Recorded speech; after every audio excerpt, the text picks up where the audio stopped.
La prostitution est un fléau. Si c'est considéré dans certaines sociétés comme le plus vieux métier du monde, cela n'est pas une règle universelle, cela n'est pas valable. Il y a des régions en Afrique où les femmes ne tapinent pas. Je tiens à le dire, je suis catégorique. Et ça, je peux le prouver en image. La première prostitution, elle est intellectuelle, elle est spirituelle, elle est... Disons que la prostitution intellectuelle, c'est une fois qu'on est soumis. Mais lorsqu'on n'a pas été soumis par le fouet, on ne peut pas se prostituer. Personnellement, je ne pourrais jamais me prostituer intellectuellement. Des possibilités, des opportunités, j'en ai eu, mais je ne le ferai pas pour la bonne et simple raison, j'ai une formation initiatique. Se prostituer, c'est quoi? Se prostituer, c'est comme ce qu'on appelle aux États-Unis, pour parler de la prostitution intellectuelle. Oui, oui. C'est se renier et valoriser toujours ce qui vient ailleurs.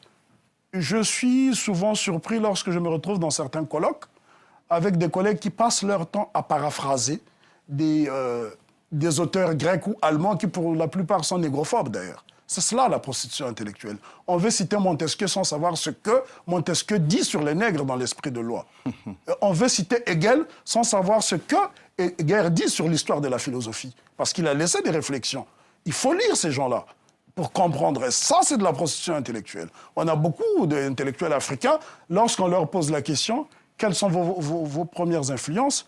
Vous ne les verrez pas citer un seul Africain ou un auteur de l'arrière-pays, alors que l'Afrique fourmille de grands penseurs. On a Tcherno Bokar qui a formé l'un des meilleurs littéraires africains qui est Amadou Ampateba. On a Waka Misoko qui a formé le regretté Youssouf Tata Sissé qui est l'un des meilleurs anthropologues africains de tous les temps.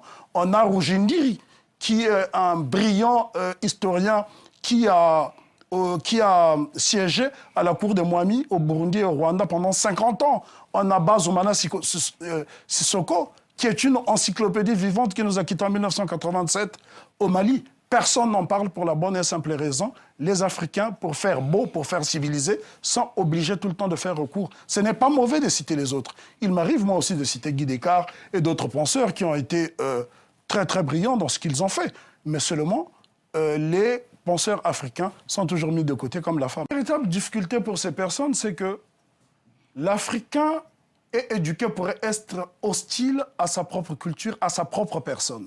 Donc lorsque, par exemple, on donne l'exemple du vaudou, les gens vous diront que c'est du fétichisme, c'est dangereux, et il ne faut pas... Donc les gens n'osent même pas avoir la curiosité intellectuelle de voir ce qui se passe. Je ne suis pas comment dirais-je, un adepte du vaudou, mais en tant qu'observateur, j'ai pu voir comment ça fonctionne. Des femmes qui dirigent des cultes, c'est quand même impressionnant.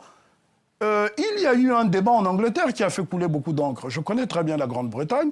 Et lorsque l'archevêque de Canterbury a nommé une femme pour diriger une paroisse anglicane, ça a fait couler beaucoup d'encre.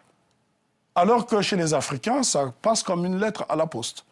Donc je parle de l'Afrique traditionnelle, l'Afrique stable. Et souvent, pour justement balayer ces clichés, il est bon de montrer ces exemples.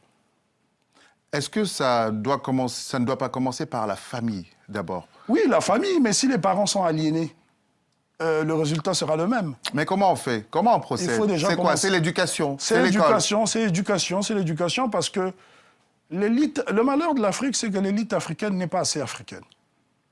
Nous vivons avec des cultures d'emprunt et nous voulons reproduire ce qu'on voit ailleurs, parce que dans la mentalité du colonisé, ce qui vient d'ailleurs est toujours meilleur que ce qui se trouve sur le